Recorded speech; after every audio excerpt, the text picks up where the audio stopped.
Good evening, Venerable. Good evening, everyone. Welcome back to our online Buddhism course led by Venerable Yu Min. Before the session begins tonight, here are some of the guidelines for the Zoom participants. Number one, please log into the Zoom waiting room 15 minutes before the session begins. Number two, please set your Zoom display name in English to match the name that you have registered with. This will greatly help us to identify you and mark your attendance.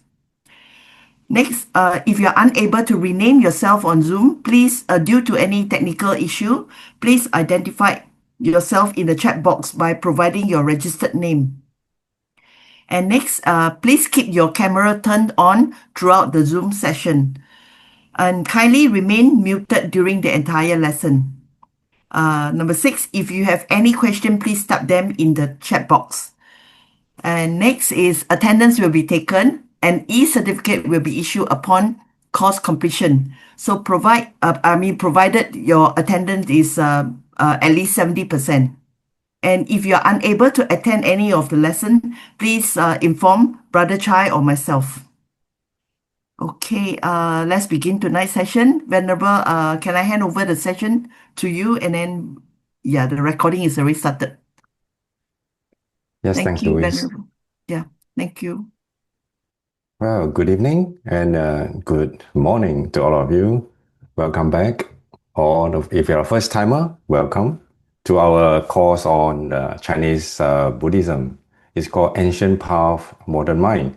So we're going to discuss in this semester and the following 3 semesters on how to apply Chinese Buddhism in our daily life and try to solve some of our daily problems. So as usual, I would like to invite all of us to just sit comfortably.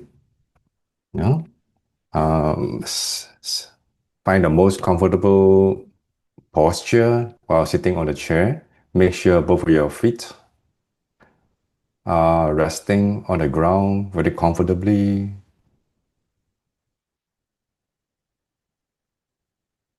Take a very slow, deep breath. Breathe in. Breathe out.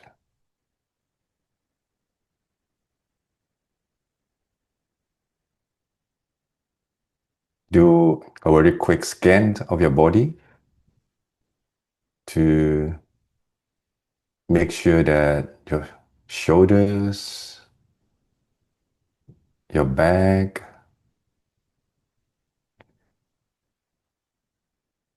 try to let them relax.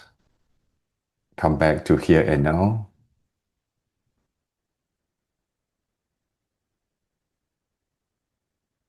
Just pay attention to our sitting position.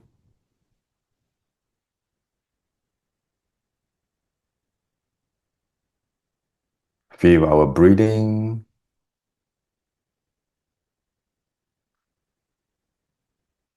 Focus on the here and now. All right, take one last slow deep breath. Breathe in.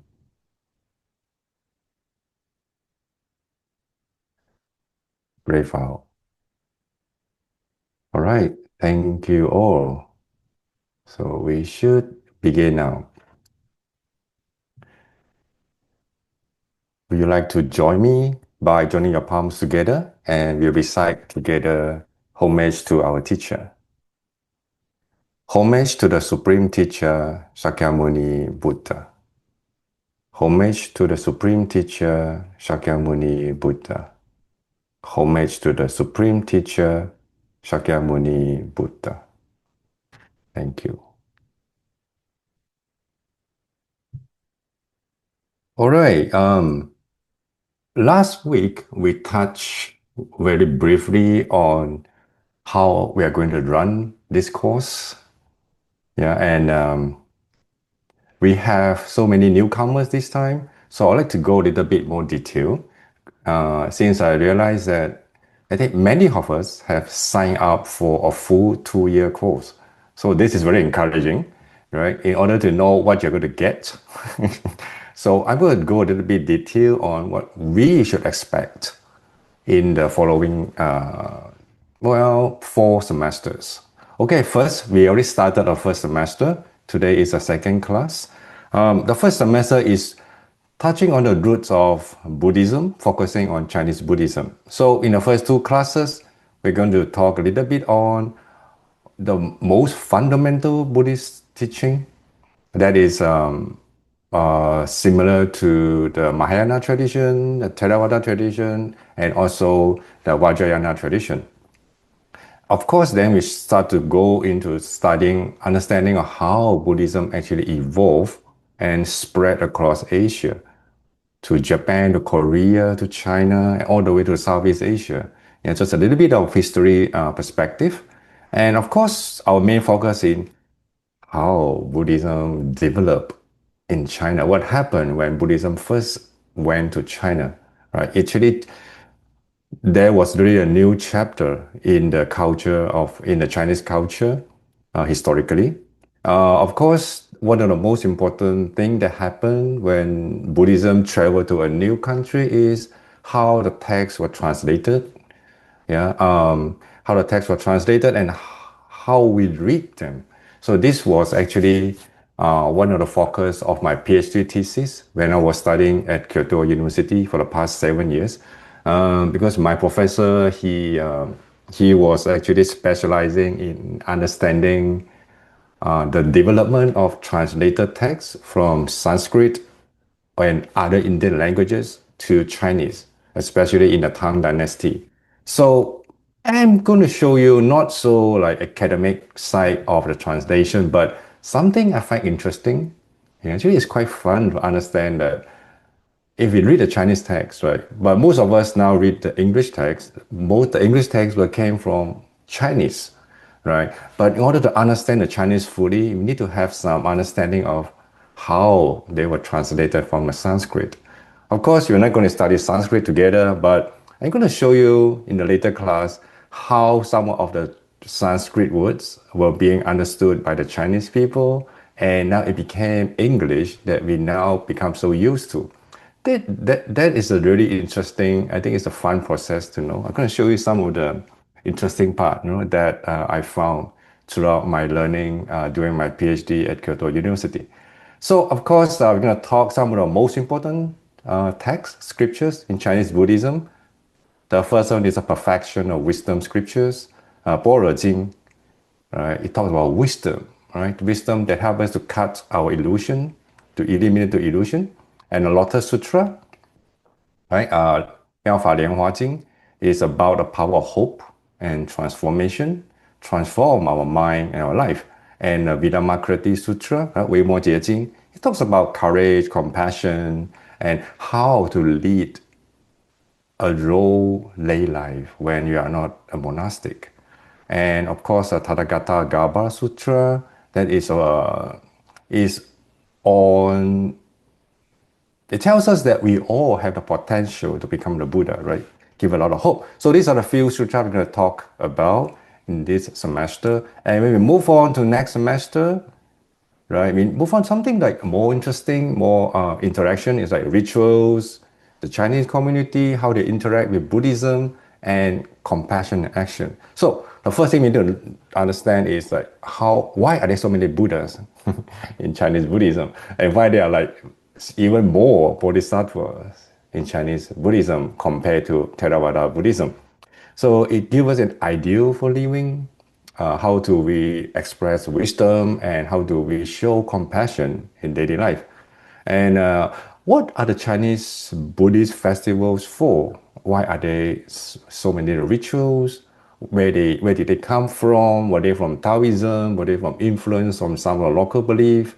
Yeah, we're going to touch on that, and let us understand if we, let's say you're living in Singapore, Malaysia, even the US, sometimes you go to a Chinese temple and you take part in the ceremony.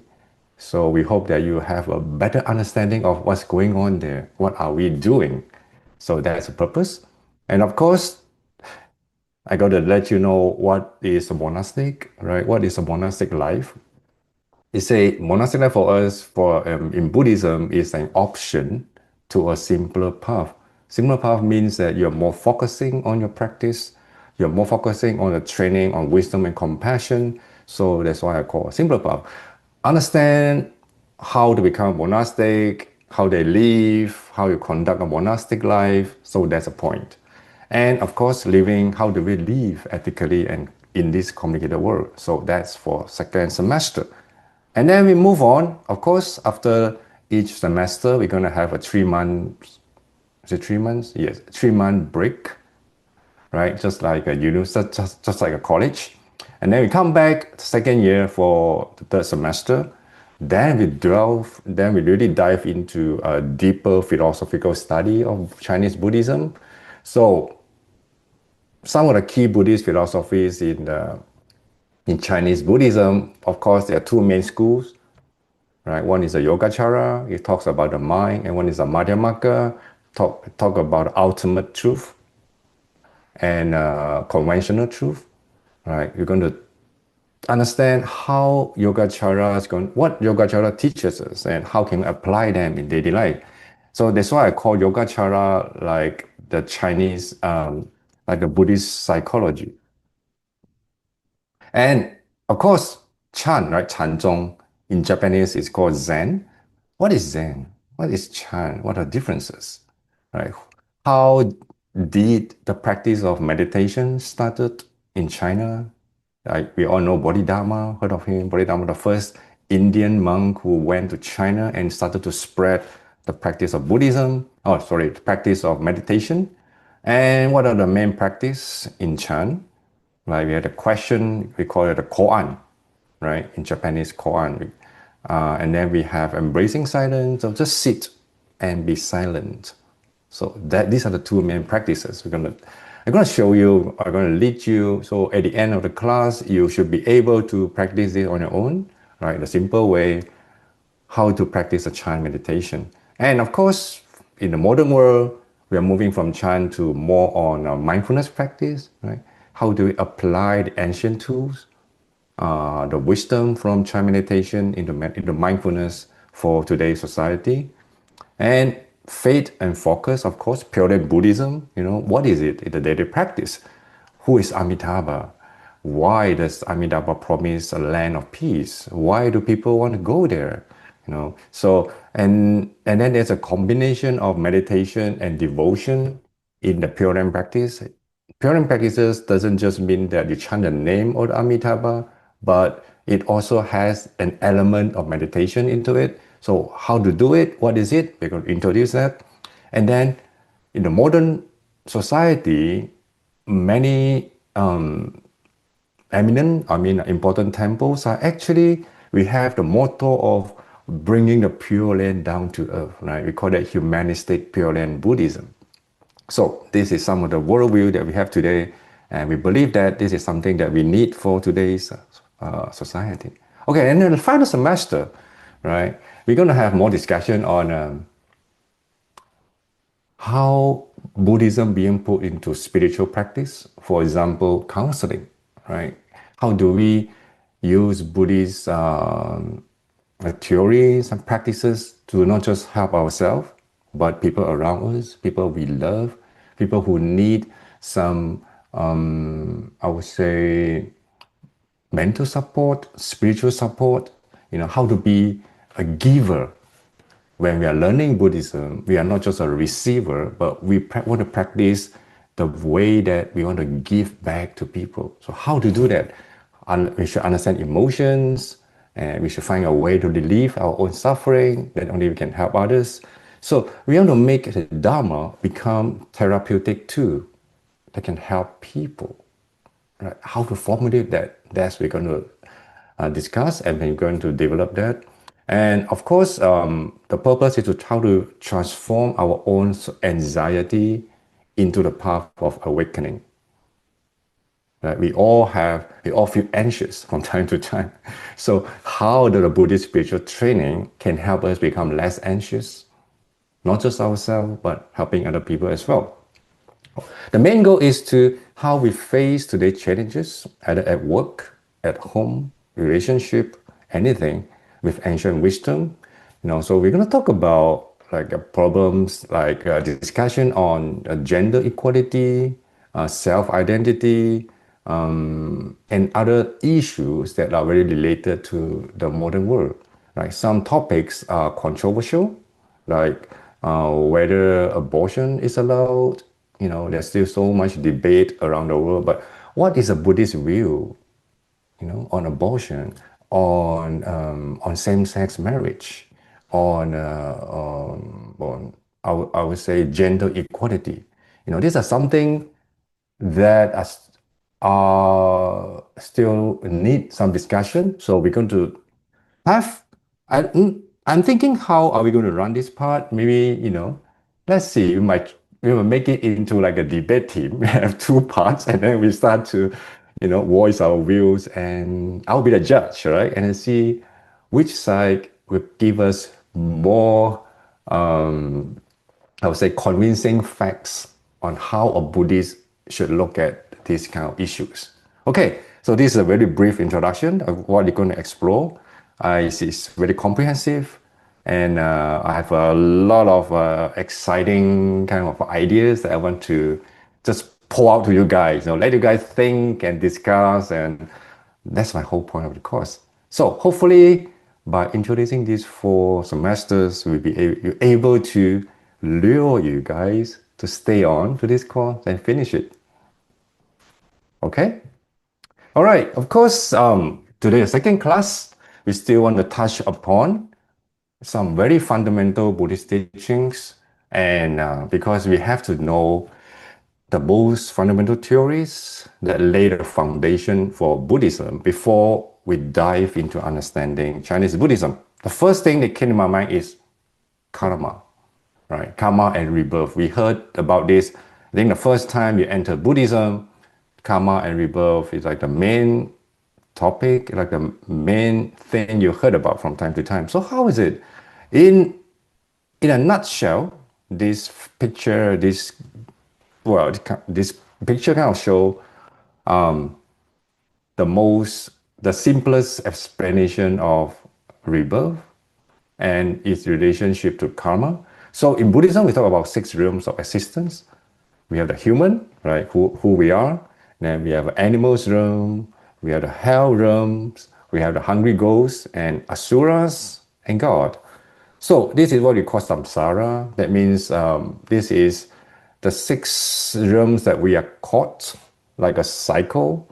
So every time, I would say every life, doesn't matter which realm we are in, when we finish this term of life, we are going to move on. We might come back as a human.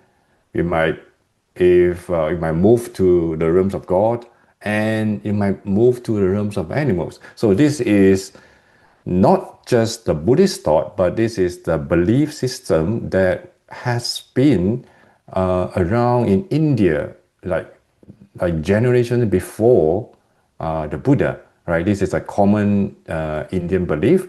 So in Buddhism, this understanding of the whole world, or the samsara, was adopted and being explained even in more detail by the Buddha. So that's, of course, you can read about karma, just go to ChatGPT and website and any book, you can find a lot more details or explanation of what each realm means, what are the details, what do they experience, why there are some realms, some beings living better than the others, and why there are some worlds that we try to avoid, and why human being is always the most desirable realm. So you can easily find it out. But I want to point out is that the idea of the karma actually it wasn't started by Buddha alone, right? It is shared among most other religious systems that are contemporary to the Buddha. For example, the first one, Vedic and Upanishad, that is today's Hinduism. At that time, it was called Brahmanism, right? So this actually existed like thousands of years even before Buddhism began. So what do they believe? Under some of the texts called the Vedas, right? The Vedas, these are some very sacred texts belong to the Brahmanism. They talk about dark karma. So the nature of karma is, well, originally karma just means action, but a very specific action. That, for example, in Brahmanism, the way they do they sacrifice, I mean, animals to the gods. How to conduct the ceremony, what kind of words, what kind of mantra they use to do the whole sacrifice service. That is called karma. So that's why in today's, if you go to India or if you go to any Indian temple, the Hindu temple, you will still see that when they perform their rituals, they will really be careful about chanting the perfect way of chanting their scriptures. They are very particular about it because this is what they call the karma. You need to do it right in order to have the desired result. So it's still continuous until nowadays. But of course, in the Vedic system, and then later on, when we develop, the idea of karma doesn't just talking about the ritual service, but it includes moral actions because they believe that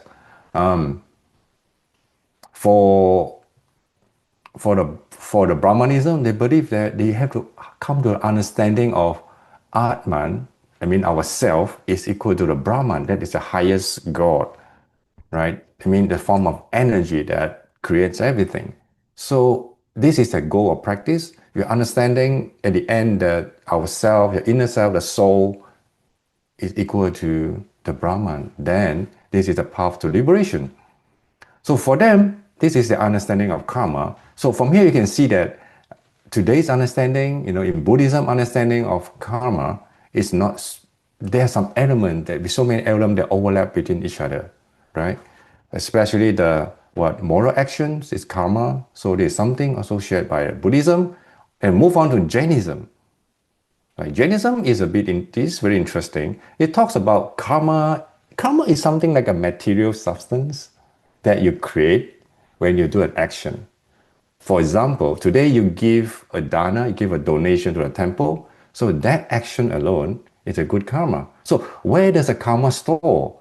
And in Jainism, it tells you that, the action itself kind of create something like a material that actually that thing follows your soul, right? It's like something that attached to your soul. That's why for the Jainism, what is a path for liberation is through non-violence, discipline, right? You have to burn all the previous karma because the karma that you created becomes so heavy, it makes your soul feels heavy. That's why you need to really burn the previous karma and not adding new karma. Then there's a way for them. That's a way to become liberated, right? So for them, karma is physical, right? And it's automatic. It's not controlled by a god or something. It's more like a physical law. You do something, you create an object like a karma that attached to your soul, and you have to clear it, to purify it, to become liberated. So this is a belief in Jainism, right? You can see that, some elements of it actually is similar to Buddhist understanding of karma, right? They are not like independent. And then the next one is Ajivika. Ajivika is also another religious system during the Buddha's time. So it's a bit extreme. You talk about everything is fate, right? When you're born, whatever you experience, where you feel is all fate. There's no way that you can change it, right? So do we have control over karma? No, everything is predetermined. You just follow like a machine. And how about liberation? So for Ajivika, there's no way that you can escape. There's no effort you can do to change your fate. So everything is determined. So there's Ajivika, understanding of it, and then we have Charavaka and another religious system. They deny karma entirely and deny rebirth. They are very materialistic, right? They say you have no control over karma, so you don't even need to practice to liberate. Just enjoy your life. After your life and this life, there's no more next life. So it's very materialistic, right? I think it sounds to me, it sounds like some of the extreme, radical, materialistic idea that we have in today's society. Okay, just enjoy life. There's no future. I mean, there's no next life. When this life ends, that's it. All right, enjoy life. Why bother? So this is like the radical, materialistic understanding of karma. And then we have Buddhism, right? We talk about karma. Buddhists talk about three kinds of karma: your mental action, your body, your physical action, and your vocal action. I mean, whatever you say. So, a mental action, the intention is the most important. So, can we have control over? Yes, you can control your karma by mindful action. Watch what you do now and then. And of course, how to be liberated, you need to have three parts of practice: ethical practice, right? The Shila, you need to follow some of the ethical conducts, and meditation, of course, and you need to have wisdom. So these are the three parts of training that is the most fundamental understanding of Buddhism throughout all different schools. And the unique feature of Buddhism is karma is psychological and moral.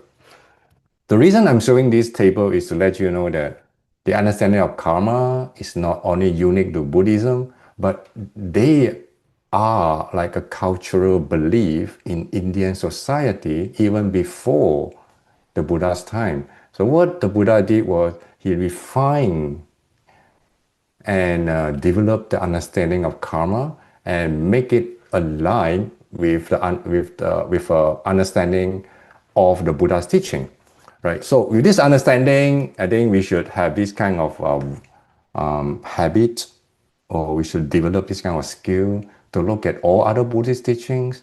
They're usually not totally isolated. It didn't come from nowhere. The Buddhas always teach something, the theory that resonate with the local people at that specific time. So it has a background, it has a context, how people believe, what was a worldview, right? So we don't view what the Buddha taught as something like a complete kind of set of theories that explain the whole world. No, that's not the case. I remember there were many discussion about from other religion. They asked me about, what's the Buddhist, worldview, like view of the universe, how the universe began, right? They thought that, as a religion, you should have a complete set of understanding of how the universe began, how the universe ends. Actually, we shouldn't look at it that way. Buddhism is a very practical religion. Like there was a story in early Buddhist text. They say that the Buddha refused to answer some of the questions about the beginning of universe, the end of universe, after the nirvana, whether the Buddha existed or not. The Buddha refused to understand that because they say that, I only teach you what you need to escape from samsara and to get rid of your suffering. You don't need some other like metaphysical understanding that only make you more confused. So the Buddha say that whatever I teach is like it's like the sand I'm holding in my hand. This is what I'm teaching you. But there's still so much sand in the universe that I know about, but I'm not going to teach you because they are not usable for you. So this kind of understanding, this kind of attitude we should have about understanding of Buddhism. All right. Okay, of course, we have the Four Noble Truths, the most fundamental teaching as well. There's a suffering, there's a cause of suffering, there's a way out of suffering, and the Noble Eightfold Path is a way to end suffering. Four of them.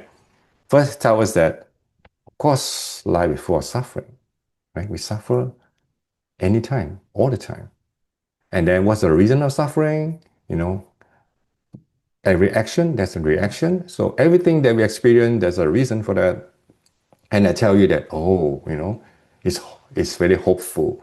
There's a way out of suffering. There's a way. There's a state called nirvana that is so blissful, and you don't have any suffering. You're just there with the mind so quiet and calm. And then it tells you that, so how to get there, right? So the Buddha teaches the Eightfold Path. All right, so these are the very basic understanding of the Four Noble Path, the Four Noble Truth. All right, let's do a little bit of exercise. Okay, we all say that life is suffering, but is it really? you know. So I remember when I first, years ago, when I first came to, I think I was in Canada, right? At first, then we were sharing some Dharma with some friends. I remember when we talk about the Four Noble Truths, the first noble truth of life is suffering.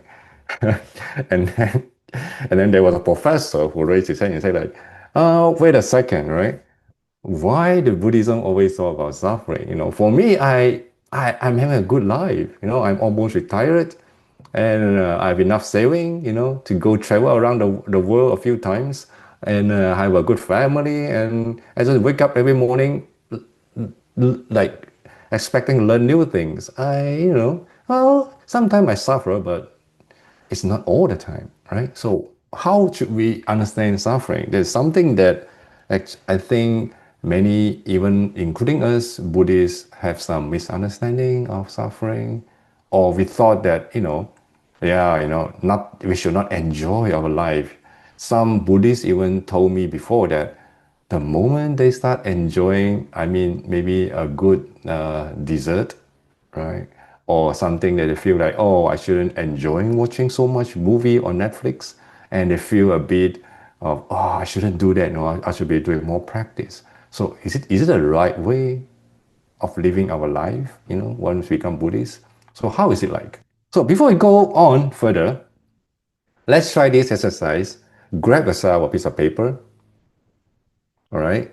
And if you're on a laptop, you can start typing. This is a simple exercise I want you to do to name 10 sufferings that you experienced recently or you are still experiencing, either physically or emotionally.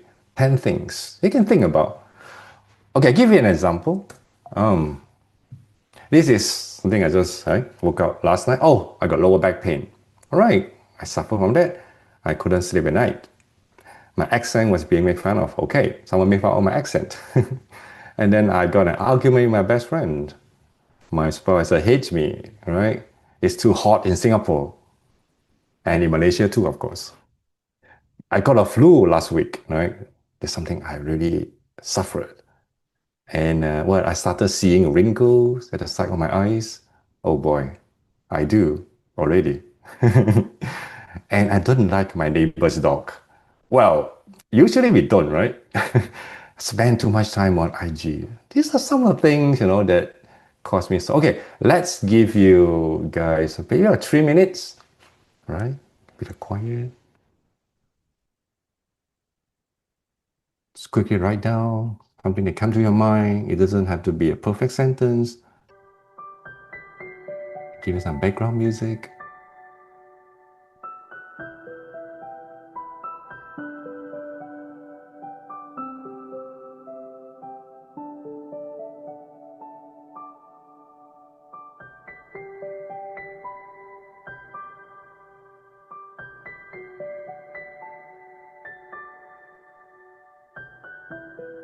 It could be physical, it could be emotional.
All right.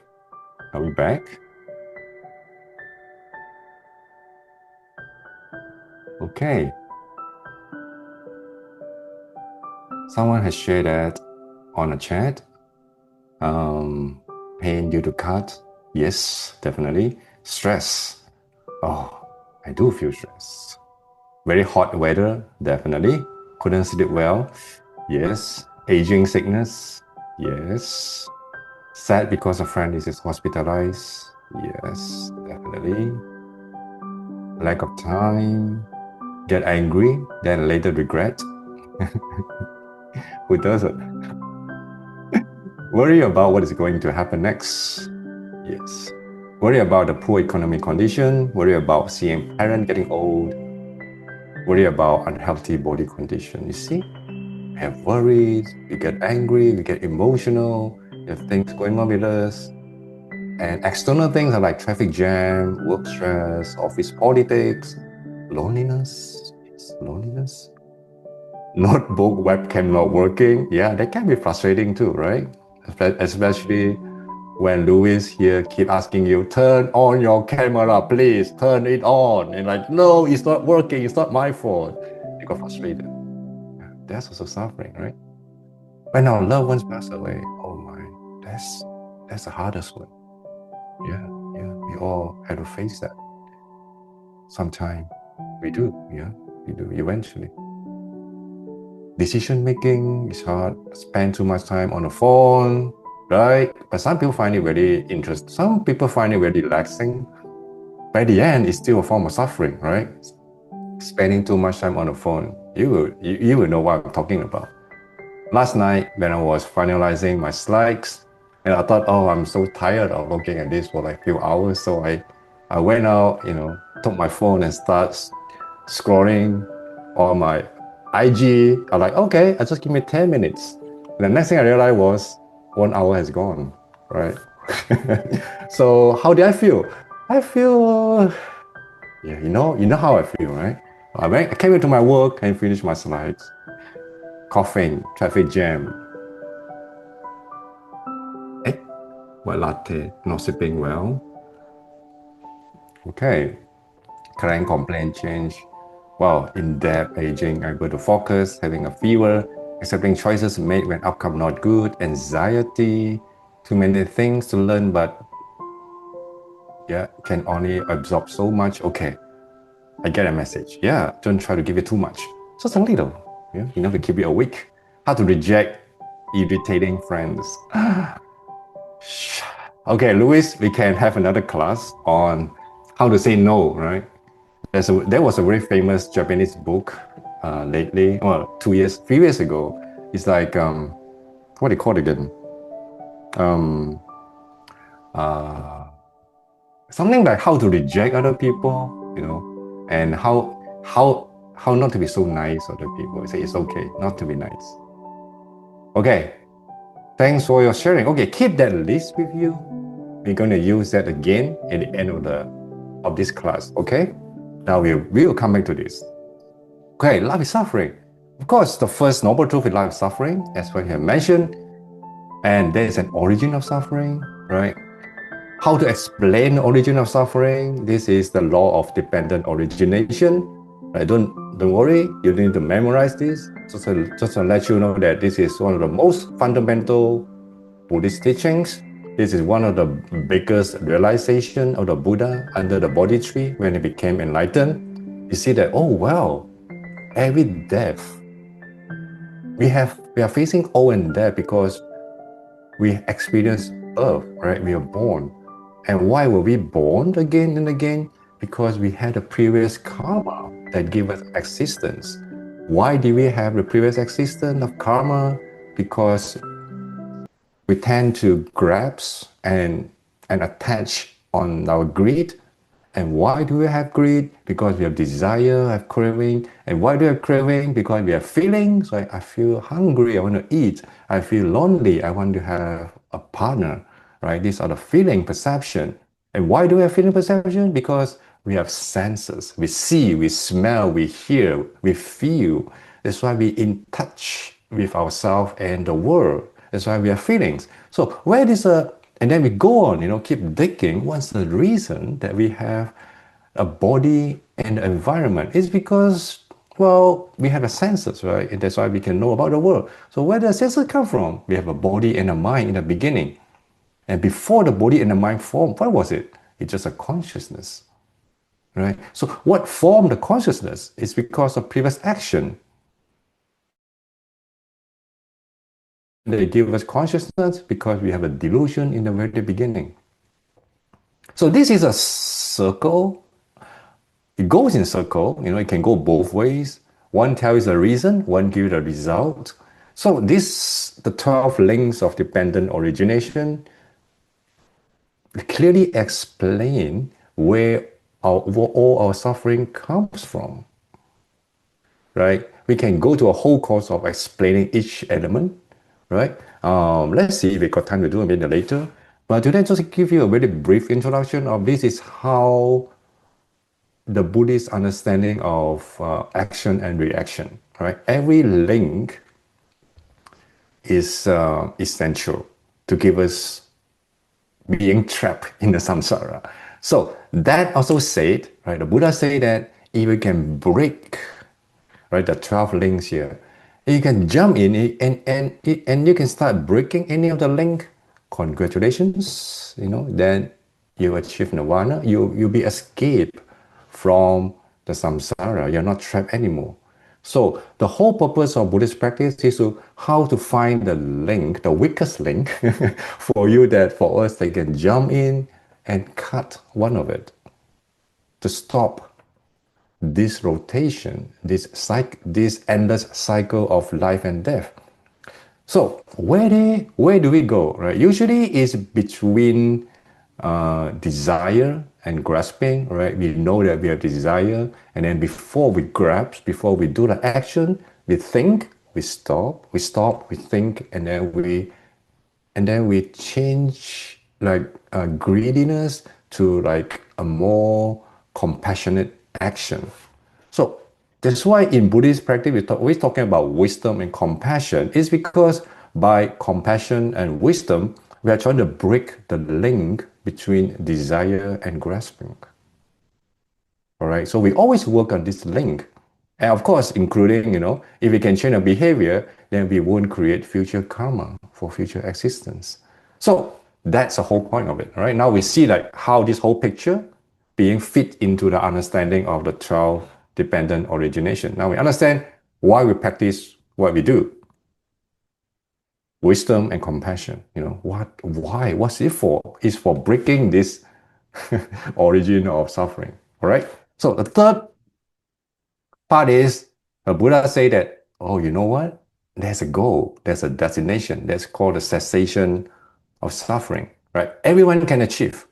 It takes time. And how to go there? There's a path, right? So what's the path? The Buddha gave us the Noble Eightfold Path, right? Right view, right intention, right speech, right action, right life, right effort, right mindfulness, right concentration. I give the slide afterwards. So these are the actions, like these are that you can do anytime, and we should do all the time to move towards breaking the cycle of birth and rebirth. So these are very clear instructions. So you can see that Buddhism is very practical, right? It talks about how we deal with daily problems. It tells us what are we experiencing, what causes it, then there's a way out of it, and the very practical advice on how we actually do it. So these are the Noble Eightfold Path. All right. So, and then you keep asking, so what did the Buddha actually teach? Right? Can we sum it up in one simple statement? What did the Buddha teach? If you really, of course, it's very difficult, right? But if you really want to do that, I would say in the very brief summary, the most fundamental teaching the Buddha gave us is how we deconstruct the self that we hold on to so tightly. Right? Self means ourself. Who am I? I'm a teacher. I'm a husband, I'm a wife, I'm a monk, I'm someone who is being respected, I'm the president, or whatever. So this idea of self and what belongs to me, I own a house, I have a good partner, I have good friends, and I can do this, I can do that. The action that I do all belongs to this idea of self, right? The Buddha tells us that the main goal of practice is to deconstruct our understanding of self and become less and less attached to it. Okay? So if you really want to know, give one sentence of what the Buddha teach, I would say this is the one, deconstruct the self by using all different means that the Buddha taught us. Okay, so deconstructing the self. So what is it? What is a self? Let me go into a little bit detail about the five aggregates, right? The Buddha say that what we understand as a self, myself, other people, every individual, every being is nothing other than the five aggregates. What is aggregates? Aggregates, you can think is like a patch of things, right? Like a compound. We have five groups of things that comes together and form who we are. All right. So what are the five? Okay, let's do this before we move on. Try to answer this question, right? What answer that comes out when you're asked? What is the I? What is the I? Where is it? How this I always been the way it is now? Is it the same I yesterday or 1 week ago? That I have an I. How about today? Is it the same now? Who is searching the I when I ask you the questions? Right, let's reflect on this question. Right, let me have some conversation, with some of you. Anyone would like to have a conversation with me? Can raise your hand. Or just unmute yourself. Okay, I know this is not going to happen. And I'm going to, should I ask someone to unmute yourself? Okay. I saw a very focused face on my screen, and I really love to interact with you. Janice, you like to try? Come on, just unmute yourself. Right. Okay, Amitabha. All right. Just a very quick answer for it. What came to your mind, the first thing in your mind? Okay. What is the I? I don't know how to answer you. I know. I is I. Janice is I. So, okay. So your answer is Janice is I. So Janice is I is I. I Okay. is Janice. Okay. Janice is I. Okay. And the next question is, where is the I? Where is Janice? In the body here. In the body here? Not on my screen, right? No. In this Janice body. In this Janice. So you have a Janice body. You have a Janice body, and a Janice thoughts and soul is inside the body. Is that what I'm saying? Okay. So has this Janice, okay, go on. Has this Janice always been the way it is now? No, everything is in my mind. Even the eye, the body, everything is in my mind. Okay, everything is in your mind. Okay, so is it the same mind of you last week compared to the Janice now when you're talking to me? Hi. Yeah. Sifu, are you still there? Yeah. Can you hear me? Yes. Yeah, okay. Okay, is it the same I? Maybe yesterday and today? It is the same. It's only the thinking is not the same. Oh. What is the same? Thinking is not the same. But what is the same? The mind is still the same. The mind is still Janice. It's still the I. But the thinking is not the same. So the thinking and the mind on are the two separate environment. things. Yeah. Okay. So the thinking and the mind, they are two different things, is it? I don't know. That's why I'm asking. So I'm trying my best to answer. Okay. No, don't worry. My, Don't my, worry. my mind is the same, but my Okay. thinking is always the different. But actually, the mind, the Okay. one who control all the thinking. That comes to the last question. So who is touching the eye when I ask you these questions? Your mind? Yes, So your mind is different from your thought. I can sit there because that is why we have to meditate to control our mind. Okay. By which So the we mind can doesn't control the mind. change. Doesn't The mind change. doesn't change. Doesn't change. So if it doesn't change, what's the point of meditation if it stays the same?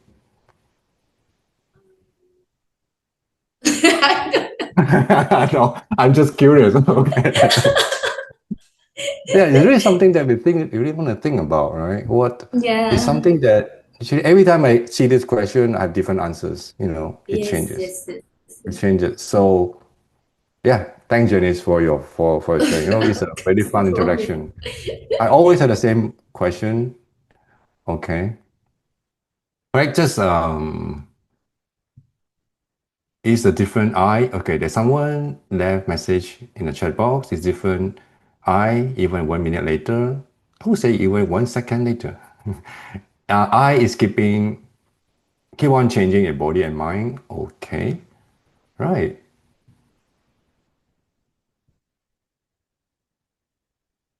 Okay.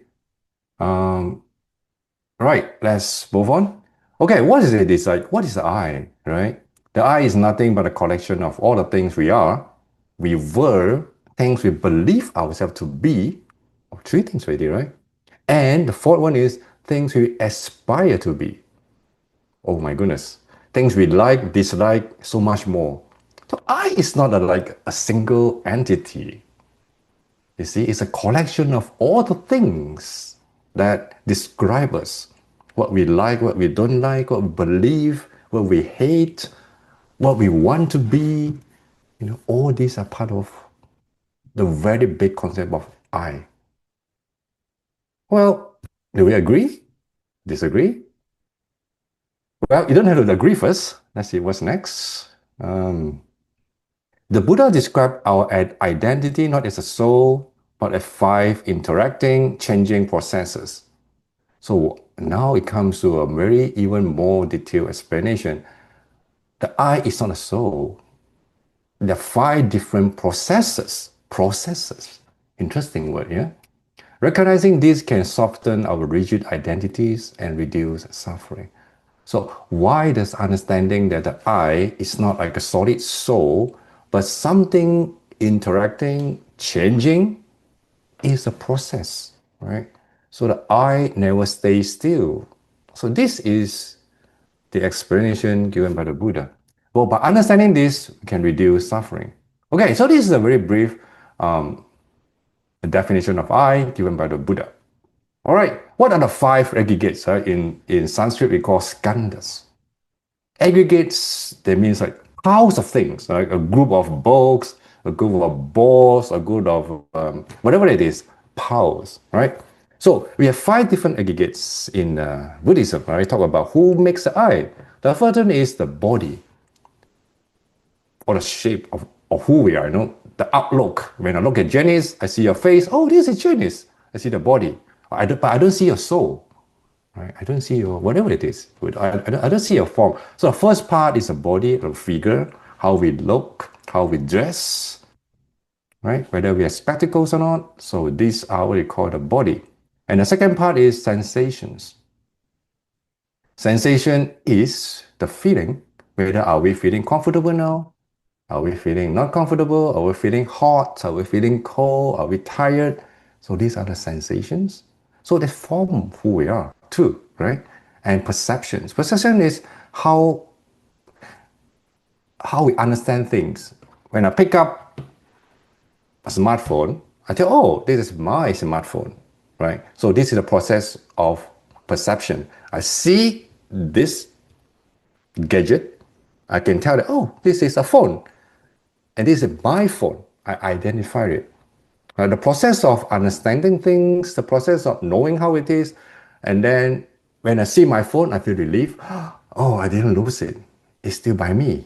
It's still by my side. So even I have emotion that arise because I see my phone. So all these are perceptions, right? And then we have mental formations, right? And any thoughts that follow habits, thought, volition. Oh, now I get my phone. I'm going to go into IG and keep scrolling on interesting videos. So this is the intention of what to do. So these are called mental formations. And then we have the last part of ourselves is called consciousness. Consciousness is the one that knows things. Like we have I consciousness, we have years consciousness. Okay, we're going to talk a little bit more detail. I won't spend too much time, just a few minutes, so to give a feel, and then we can do exercise on this. All right, what is the I? 5 aggregates. Body. We have physical body, sense organs, the eye, the nose, the ear, the skin, all the external, like you can feel, you can touch. This is our body. And then this is constantly changing, it's because we are aging all the time. We sometimes we wake up in the morning, you can find a little bit of wrinkle here and there, but that's completely normal. That's why our body is changing all the time. Form is easier to understand because our body is what we see, what other people see us, what we hear, what we smell, what we touch. So, but all these are always, aging and changing, right? This is the body. That's easy to grasp, right? So what is sensations? Is a feeling of whether we are pleasant, unpleasant, or neutral. Neutral usually means that, you get bored, like, oh, I'm just sitting here, relaxing, nothing much to do, and I'm okay, doesn't want to move much. And there might be a neutral feelings, but when you're pleasant, when you're eating a matcha ice cream, you feel like great pleasure, like, oh, wow, So the feeling of pleasure arises. So that's a sensation. Automatic reaction to sense contact. We only sensing of the inner and outer world happens here. Sensation here means that if you love to eat something, you just, the first sensation of it, you touch it, oh, I like this, But this is like the very elementary data that we collected. Then we feel like we are feeling pleasant or unpleasant, So this is the first step that we get to know ourselves in the world, right? So this is sensations. The feeling, there are only 3 types, whether it's a pleasant feeling, unpleasant feeling, and in the middle, in the neutral feelings. All right. Move on to perception. Perception is more complicated because this is how we name things. We see the shape of it, we hear the sound, we got the ideas, we see the pattern, right? And then we create meaning out of it, right? So we name something a tree. We see someone that we know we call a friend. We see a fool. Then we know, oh, I don't like this person. That is my enemy, right? When I'm walking in the jungle, I see I see a hole in the middle of the road. I know there's a danger, right? So seeing something and your response is whether this is safe or not, this is good or not, or this I like or not, dislike or not. So these are all perceptions. We give meaning to what we see, what we hear, what we touch. So this is called perception, right? Giving meaning. It's powerful, right? It can also reinforce the biases. Imagine there's someone that you don't like in your office, right?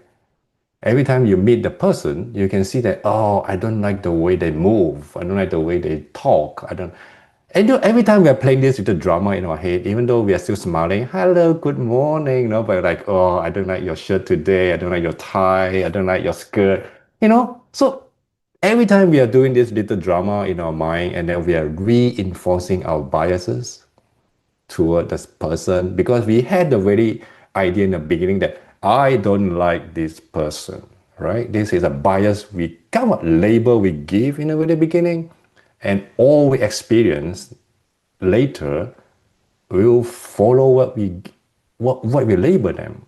Right? So this is why perception is so central in our practice. Is we try to change our perception on things, on people. If not, we'll keep reinforcing our bias, and we're never going to improve our relationship with other people. And the next thing is formation. Formation is another step further. Once we have actions, then we have from intention, we have habits or emotions, right? For example, okay, right, intentions. Sorry.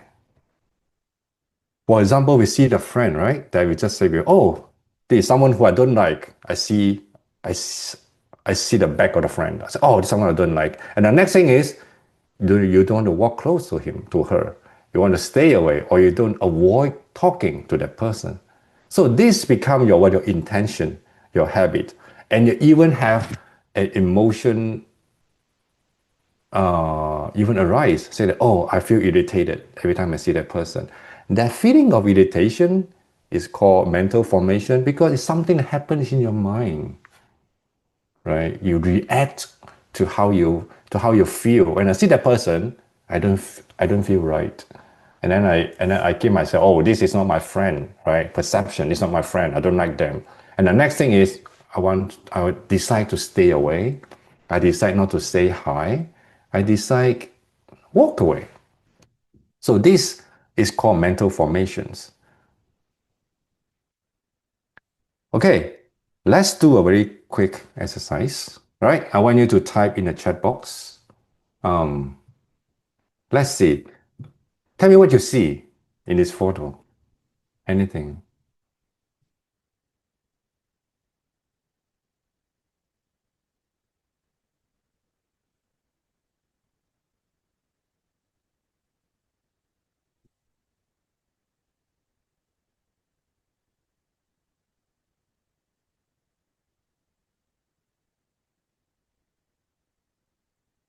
Mother and child. Okay, I'm starting to read. Mom and son, mom and child, mother taking care of a kid. You see, you got more details. Mother concerned about the son, woman and a boy, two person, a woman and a child, motherly love, a female figure, hands on a boy, motherly love, mother hugs the kids, mom talking to his son.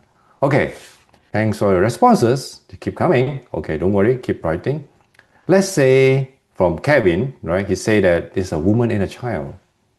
All right, now my question is, when you tell me you see this photo, you see a woman and a child, which process are we talking about here? When you see a photo, you see that this is a woman and a child. Okay, let's go back, all right? When you say that this is a woman and a child, which process are we in? Are we in sensations, perceptions, or mental formations? Yeah, I would say perception, right? You're naming the person, you're seeing the person, right? So this is perception. Okay, let's say what else? And then someone say that a female figure, hands on a boy, right? It's still what we see.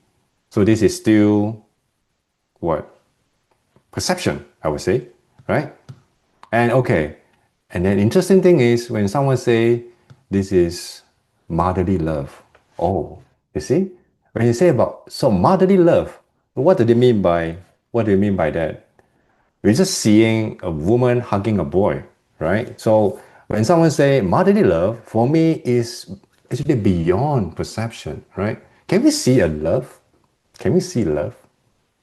I'm hugging you. It's just an action of, two hands like touching each other, two body come close together. What is love, right?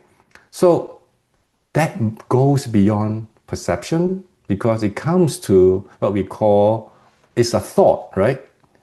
I feel that this is love. I know this is love. I'm thinking, and when I see this picture, two person hugging each other, that means love. So that understanding is what? It comes from our thought, right? So that is mental formations. Got it? Right? Mom talking to her son, mothers and child, mom and son, you see? And mom's kids hiding their hand. Okay, they observe different things. So this is still perception, right? Some people will only see the mother and the child. Some people get a bit more details. They see the kid's hand is behind it, right? And mother trying to question the son or trying to question the son. Are we sure that the mother is questioning the son or is she saying anything, right? We don't know, right? So what we are doing when we say this is a mental formation because we think the mother is talking to the son. By looking at the photo that is not clear, there's no sound coming out of it, there's no word that is saying that what is the mother doing, but we think that is what they are doing. Right? So this is mental formation, right? The mother taking care of the kid, right? This is also something that we give meaning to it. So this is mental formation, right? Child keeping a distance from a woman. Okay, this is interesting. When you say that a child keep a distance from a woman, it's a description of what we see. Right? So what implied from the child keeping a distance for it? The next thought we have, why is a child keeping a distance away? Maybe he has done something nasty. Maybe he's getting punished. He's trying to protect himself. So the next thought of what we see is actually becoming the mental formations, is what we're happening in my mind. We process the data, we give a meaning, we try to understand what's going on. So all this belongs to mental formation. But remember, the perception is what we see. We all might see the same thing, like right now, right? Right now, we're all seeing the same picture. We're all seeing the same picture. But why some people can say that, the mother is talking to the child has her hand at the back trying to avoid, and the child is keeping a distance. Okay, we all seeing the same picture, but we only realize the child is keeping a distance when somebody say that to us. So what's happening here, right? It clearly shows that even though we are seeing the same scenario, the same situation, but we all interpret differently. So they involve two processes. The first is a perception.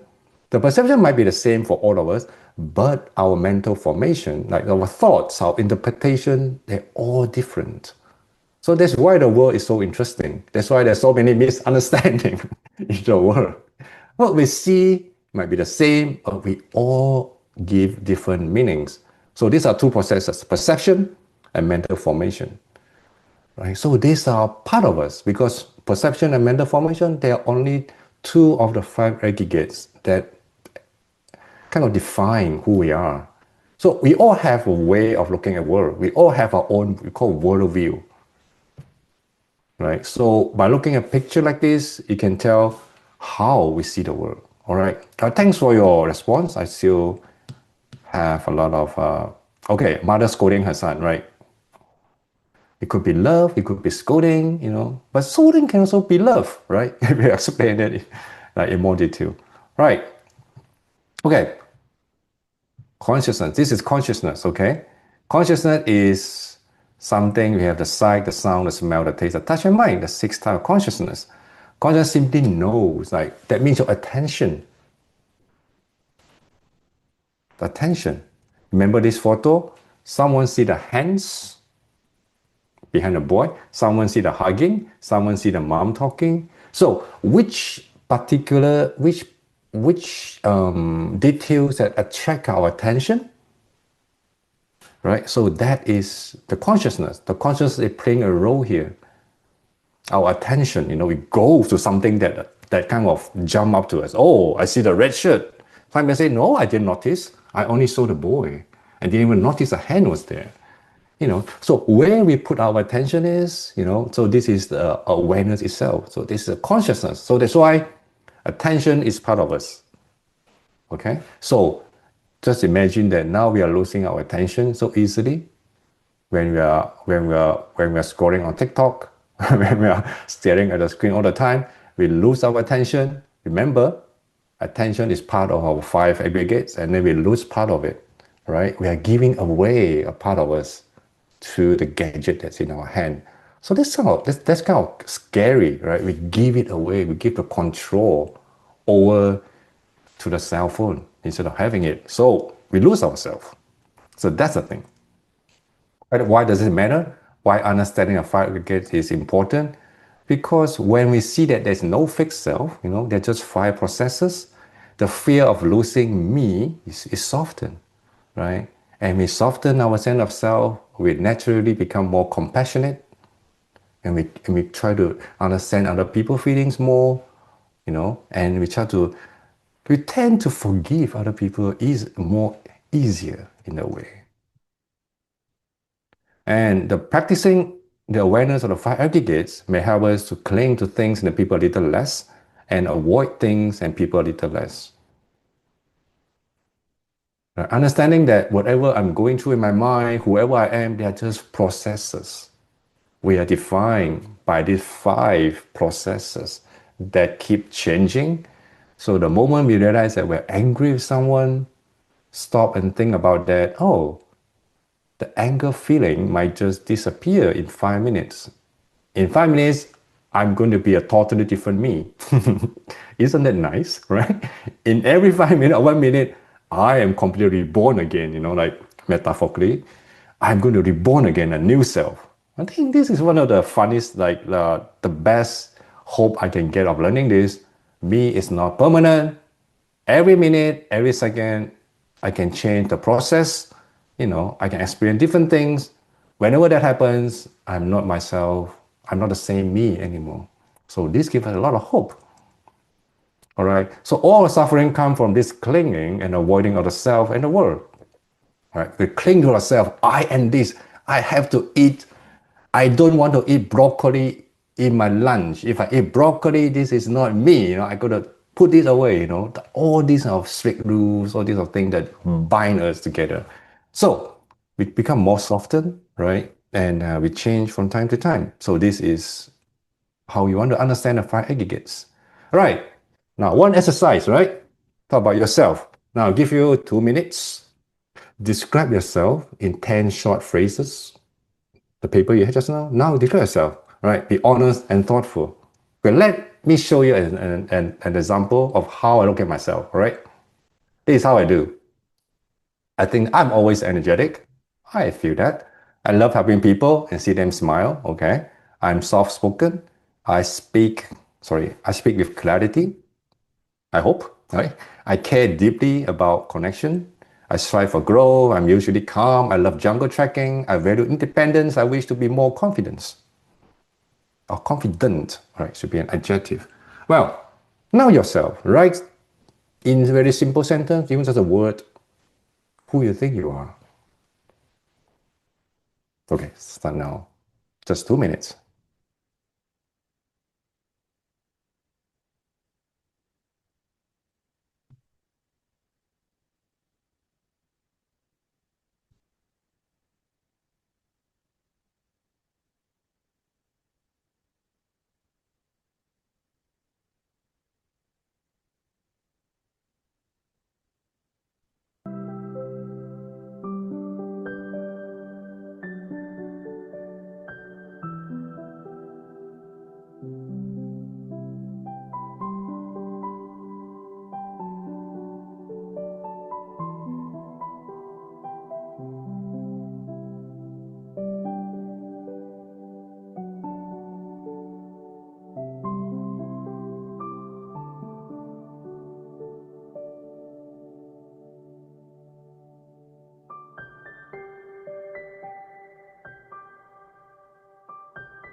Okay, welcome back all. I hope you have a list on yourself, right? Who you are, who do you think you are, what other people think you are, anything, write down. Okay, what we're going to do next is, with these phrases in your hand, you look back at the five skandhas, right? We have the body, sensations, perceptions, mental formations, consciousness, right? I hope you can remember the definition. Even you don't worry. I will give you these notes. Okay, now what you want to do is you ask a question. Look at the thing you just wrote. Which of the five aggregates do you tend to identify with the most when you describe yourself? Okay, this exercise I'm going to do, look at this one, right? This is how I describe myself just now, okay? I'm always energetic. So if I want to say that, when I say I'm always energetic, which aggregate, is related to? For me, it's sensations. Sensation is a feeling, right? Whether I'm feeling very comfortable, uncomfortable. For me, energetic is a form of very comfortable feeling. So when I describe myself as, oh, I'm always energetic, right? That means that I see myself as always having a good sensation. So this shows that when I'm saying this sentence, out of the five aggregates, the sensation is the strongest one. Get it? Okay, this is how we do exercise. Give them the category. I love helping people and see them smile. Okay, what do you think they are? I love, right? Is a mental formation. All right. Because love itself is a feeling. No, it's an emotion. Right? It's an emotion. So that shows when I'm saying that I love doing this and this, actually, I'm telling you what my habit is, what I usually do, what my emotion about it. So this is the mental formation. Okay, I'm soft spoken. That also my mental formation. I'm soft spoken, right? This is what I think I am. What is soft spoken? You cannot see that, right? So it is not the body. And soft spoken is something that who I think I am, right? Some other people might not think the same. So that shows that it's only what I think I am, mental formation. I speak with clarity. What do you think? Same thing, right? It's my mental formation. I speak with clarity. What is clarity? Clarity is something I think, it applies to me. But some people may not think the same. I care deeply about connection. This is also mental formation. Right? I care about this. I do not care about that. This involves emotion. I strive for growth, of course, it's another mental formation. I'm usually calm. Again, it's a mental formation. I love jungle trekking. Okay, love might related to my habit, but here because it involves a lot of physical exercise, so I relate this is when I say this word, I love jungle trekking. I'm actually relating to my body, more to my feelings, right? When I exercise my body. So this I relate, when I'm saying this, I see myself more on the body side or aggregate. And I value independent, same thing, it's a mental formation. I wish to be more confident. Of course, it's more mental formation. All right, you can see it out of the five aggregates, right? And these are the 10 sentences I described myself just now. You can see that how many mental formations are there? 1, 2, 3, 4, 5, 6. Out of 10, 8 of them are my thoughts about who am I, what I should do, what I should not do, what I like, what I don't like. This is, so look at yourself, right? Look at your chart. And when you put in the category, and now you can see that how is your pattern like? Somebody, some of you may be more focused on the body. Oh, I'm the one, I'm a tall guy, I'm not so bad looking, but I'm nice, just okay, These are the word about the body. So let's see if you are more relying on the aggregate of the body or you're more relying on the aggregate of your feelings. Feelings means that your sensations, oh, I'm the one who enjoy cool weather. I don't like hot weather. You see, these are about sensations, right? So let's see, out of 10, do you have a very kind of like balance contribution of it, or what else? Which is the one that you think you're more on? I like to eat durian. That falls under I like to eat durian. Okay, tell me about it. When you say I like to eat durian, like to eat, they give you a feeling. What kind of feeling? Okay, Janice, you can unmute yourself. I couldn't hear you. Sensation, right? Yeah. Evelyn, you give an answer to that. Sensation. I think it's true. Yeah. Like eating something is more on a sensation. So your aggregate of sensation is dominating. I love durian. I want durian. This is your sensation is dominating you. So this is how it works. Oh, Kevin say that all of these are mental formations. Good.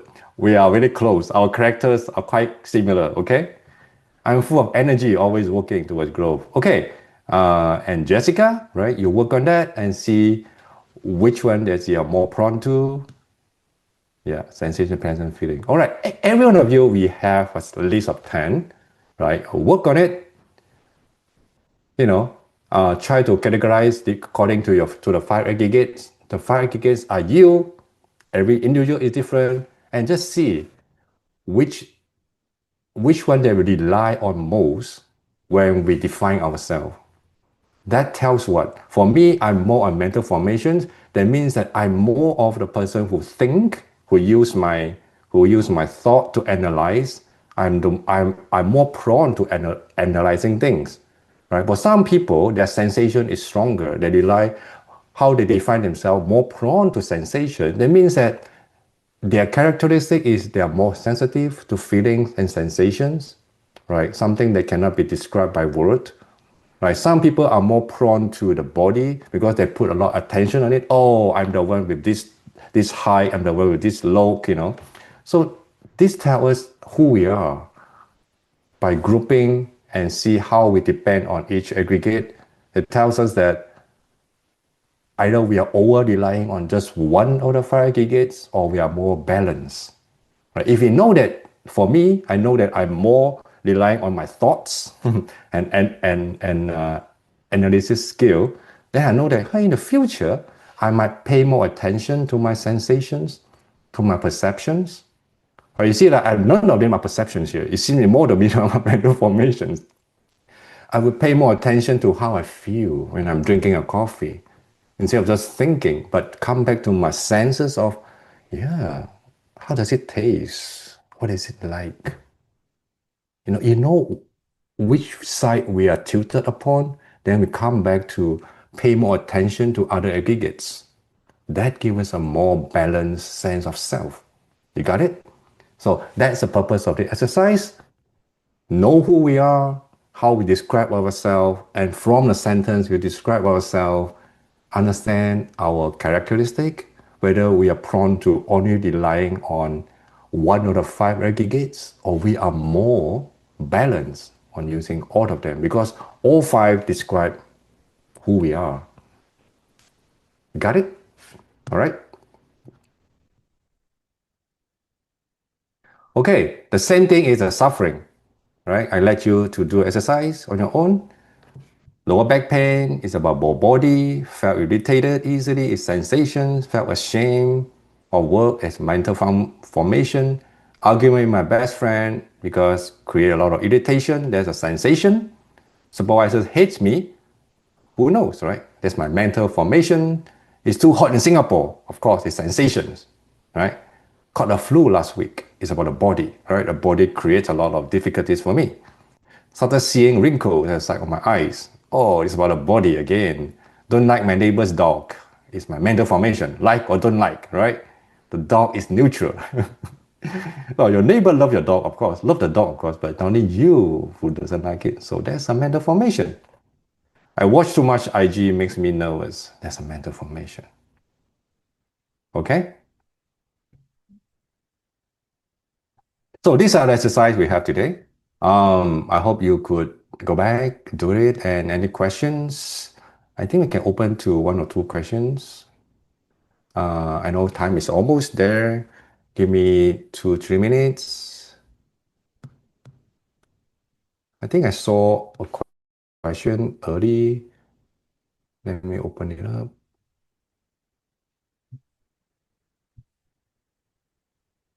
Or Louis, you can help me with if any question they collected. Yeah, I I saw one missed. question from Kelvin's iPad. He said, how Yeah. is consciousness different from perception? Okay, consciousness is the last of the 5 aggregates, right? Consciousness is more like where we pay attention to, what catches our attention. That is consciousness. Okay, perception is once you see that thing, perception means that, oh, now I look around, finally I see something familiar, this shape. At first, my attention got it, right? So that's my consciousness. And the next thing is, when I know that this is my cell phone, this is my smartphone, so this is already perception. But before knowing it, it just catches my attention. That moment is consciousness because your attention strike on it first, and the next thing you know that this is a phone and this is your phone, right? And then become knowing it better and better. So the process starts from consciousness, what catches your attention, and the next moment is you know what it is, so that is perception. Okay, and then Venerable, then is followed by the last 3 questions. Would you be able to read from the chat? From Catherine? Okay. Could one Your be audio. confined to one of the aggregates only? I think that all the aggregates are involved to come to the perception or opinion of a phenomenon. I hope I'm thinking right. Could one be confined to one of the aggregates? I don't think so. I think whenever we know something, consciousness is definitely there. With consciousness working all the time, then only the other 4 can work, right? So we are the fundamental one. The consciousness should be there. Without consciousness, there's no life, there's no being, there's no knowing, no nothing. With consciousness, we build upon the other 4. So sometimes we might have 2 aggregates working together. Sometimes we have 3. Usually we have more to 4 or 5 working all together. So can one be confined to one of the aggregates? The answer is no, unless you are in the very deep state of samadhi. It means that you are very deep state of meditation, and your thoughts basically stop, and what left over is your consciousness. At that time, only the consciousness is there. Even your body, you don't feel it anymore. Right, so that's, it's not an ordinary phenomena, so we don't mention it. Usually, no, we have more than one consciousness, or more than one aggregates working together. And I once spoke about non-self to a friend from another religion, and the first question was, if the self is ever changing, doesn't that mean I should not be held responsible for my past action? Or who should be responsible? Do we own our karma? Yeah, this is a good question. I got that question all the time, when I talk to other religious people. We have a very we have very detailed explanation, especially in the Buddhist psychology. We call it Yogacara. You just mentioned. We have a very detailed explanation on, even though the self is changing, right? But the action that we did in the before is like, well, I tend not to use this word, but energy, right? Let's say in modern term, we use energy. Like all the things we did, we say, we think about becomes like an energy that follow us. So even though the I is changing, but the kind of energy, is so fluid, so also changing with our mind. That's the idea of karma, right? I think I will stop here without going too deep into that. We'll talk about it when we go to Yogacara. Can mental formation happen at the same time as perception? It's so quick how to slow down. Yes, it's almost immediate, but perception always happen before mental formation, right? There's a sequence, even though it's just like that, right? It's so quick. How to slow down? You need to meditate. The Okay, more you meditate, yeah, yeah, sorry. okay. This To Hui Ping, she would like to unmute herself and ask you a question. Can we Yeah. just this is just one last one, okay? Yes, Then we yes, should this will be last Thank one. you, stop. 师傅. Yeah. Can you hear me? Yeah. Yes, Yeah. please. Okay. So if I from those questions, right, I'm more to the mental formations, right? So meaning that I need to always remind myself on the other four aggregates so that I will make myself more balanced. Yeah, when you are the one that would tend to think a lot, so to balance yourself, you try to come back to, oh, when I hear someone say things to me, what I feel, which part of my body feel, different. And when you are walking or you're standing, you try to feel, oh, I'm walking, I'm standing. How does it feel when my feet touch the ground? So by doing so, we become more balanced or the five aggregates. Yes, whatever what you say is correct. Okay, thank you, 师傅. Okay, welcome. All right, thanks all. As promised, if you have any question, Louis, can you just record it? The question, I should look at it after the class. Now we Any should. of you have the question, you can send it to the chat, then we can forward it to Venerable. Okay, I'd like to invite. 师傅, sorry. Can I ask for the previous class questions? Okay, can you write down so that we could we could write down in the chat box, or you can send it to Louis, or in the chat group in the WhatsApp group. Yeah, I will look at it after the class. Yeah, I should let all of you go back to your life, to your work, to rest. All Okay. right, I'd like you to one more time sit comfortably, right? Knowing that all of you have done a wonderful job here, spending your time. Try to learn more new things, becoming closer to Buddhist teachings, and become wiser. I like you all to slightly close your eyes and think about one of the two things you feel grateful about. It could be a thing that someone say to you. It could be something that somebody give you a hand. It could be some wonderful thing that happened to you. Think about that and feel grateful to that person, to the thing that happened. With this in mind, I invite you to join your palms together, and we like to dedicate the merit of learning Buddhism today, of learning about the five aggregates and non-self. May this merit broaden our understanding of Buddhism, increase our wisdom, and I would like to share this merit to whoever I feel grateful for. May they be safe. May they be free from mental suffering. May they be free from bodily suffering.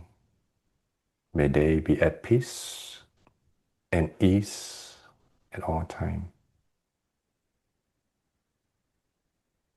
Thank you so much for joining us tonight.